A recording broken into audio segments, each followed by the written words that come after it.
Hi, this is Natalia Lima, and this is my final project for Geography 168 Intermediate GIS. I decided to do my project on water risk and consumption in Australia, looking specifically at the New South Wales Territory.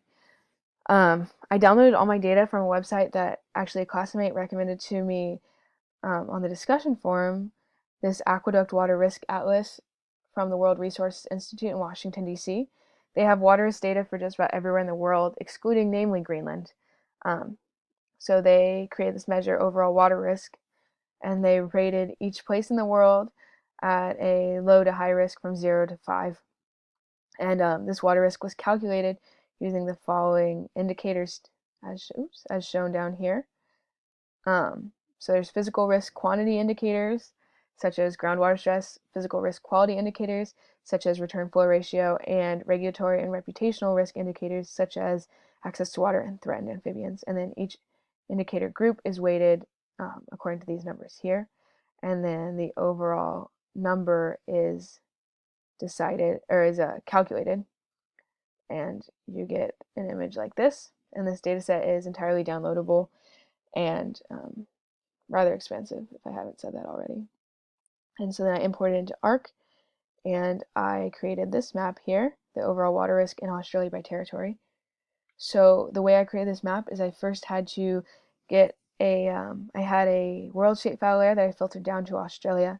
I then used geoprocessing tools I clipped the World Resources Institute data down to just Australia.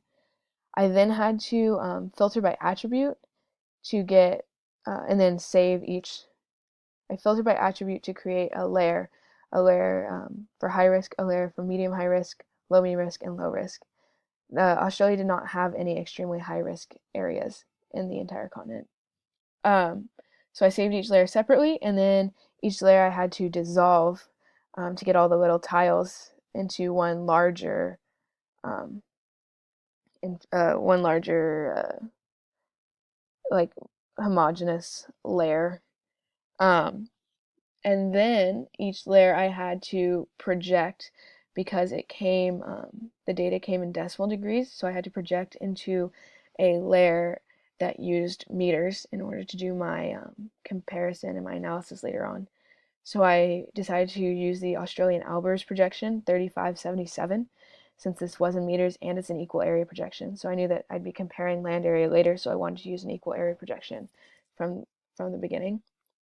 After that, I needed to add geometry data in order to find the square meters of each layer.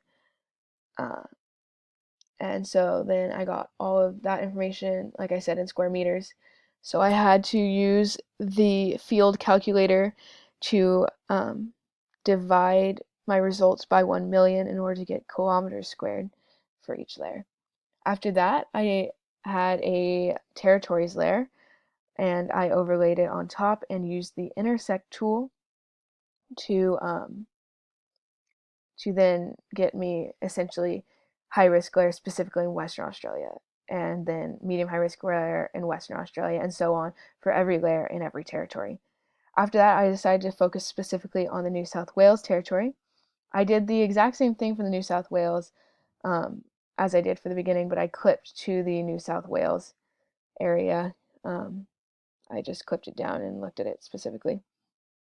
And I predicted, just based on looking at this, that New South Wales would have higher water risk than Australia as a whole. My results weren't that. Essentially, New South Wales has about the same amounts of water risk as Australia as a whole, with the exception being the low water risk here. Um, there's just about twice as much low water risk areas in Australia as opposed to in New South Wales territory alone. Everything else is relatively similar.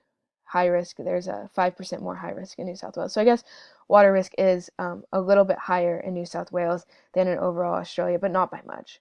But then I was thinking that New South Wales is the most populated territory in all of Australia. It's the territory that contains both the capital, Canberra, and Sydney, um, the most populous city in Australia. So I looked at water consumption, and this map was very simple. because the water consumption data was also in that data set that I downloaded by the World Resources Institute. And basically, I just clipped that down to the size of Australia like I did in the previous maps. And then uh, I imported the appropriate symbology here. Kept the labels. I had to put a mask on the labels, but that was easy. And created that to see just to see where water consumption is highest, and it is highest. As you can see, the most red is here in the New South Wales territory, most likely because that is where the most people are. So yes, that is my project. I hope you enjoyed it, and I thank you for a great quarter, and I hope that you all have a relaxing spring break.